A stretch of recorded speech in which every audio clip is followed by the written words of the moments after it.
When the Galactic Concorde first encountered Earth, they saw what they expected: a primitive, noisy species still using combustion engines, living in fragile meat bodies, and waging wars over lines on maps.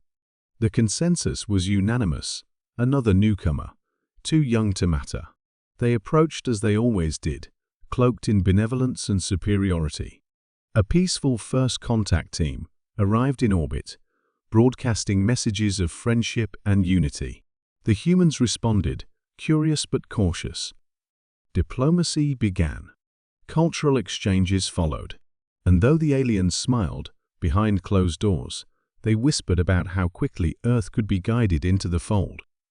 But deep beneath the Himalayas, buried under ice in Antarctica, and hidden in the depths of the Pacific trenches, things began to awaken. Satellites caught flashes of movement, impossible heat signatures, structures where there should be nothing, energy readings older than known civilization. Dr. Maya Iqbal, a linguist working with the Concorde's historians, was the first to stumble upon the truth. She wasn't searching for it. She had merely asked a simple question: why did so many ancient human languages have star symbols, references to beings from the sky, and strangely accurate maps of distant galaxies? Her query triggered dormant protocols in a sealed obelisk recently uncovered in the Syrian desert.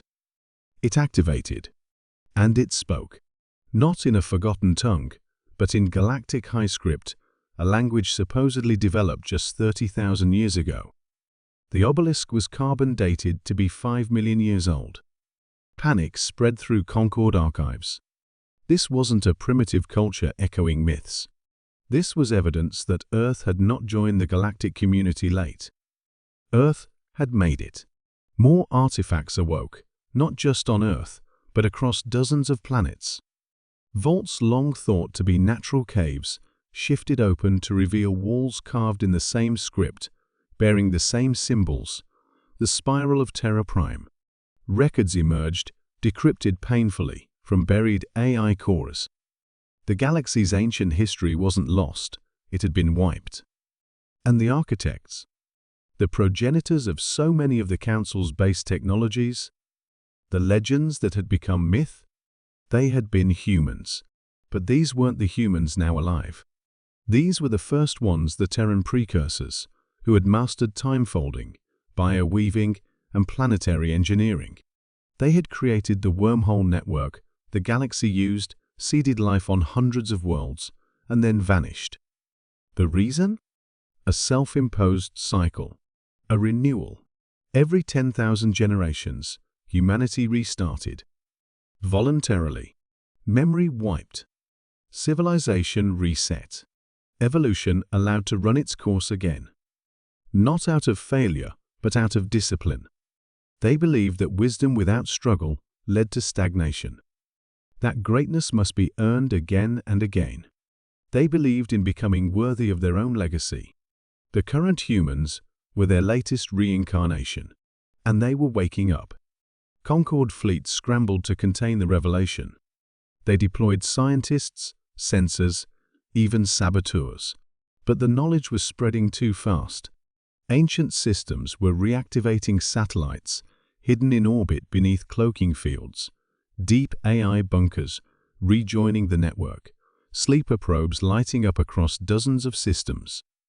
Then came the Guardian, an immense station hidden within Jupiter's magnetosphere.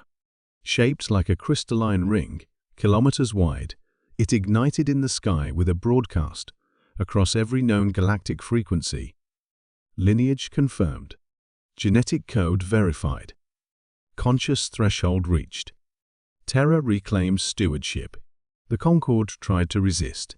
They failed. Humanity's dormant systems recognized only one authority: itself. Galactic gates refused to obey council ships. Terraforming engines shifted planets out of alignment. Weapons built in the image of precursors turned on their current masters. But humanity didn't strike back with fire or fury. They simply stood.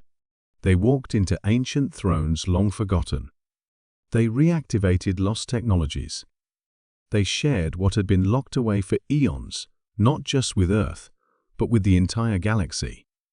Knowledge poured forth clean energy, medical miracles, machines that could teach empathy and translate thought into peace. Still, many species were uneasy. Why return now? Why not rule? It was Chancellor Velik of the Tharn who voiced it during a summit. If you are the ancients, why not command us? It was Dr. Ikibol who answered, now speaking for Earth's newly awakened memory. Because the first time, we ruled. The second, we guided. The third, we watched. This time, we walk beside you. She smiled then, not as a conqueror, but as someone home. And so Earth, once thought to be a child among stars, was revealed to be the elder. All had forgotten the source of wonder, the keeper of the seed. Not newcomers. The first,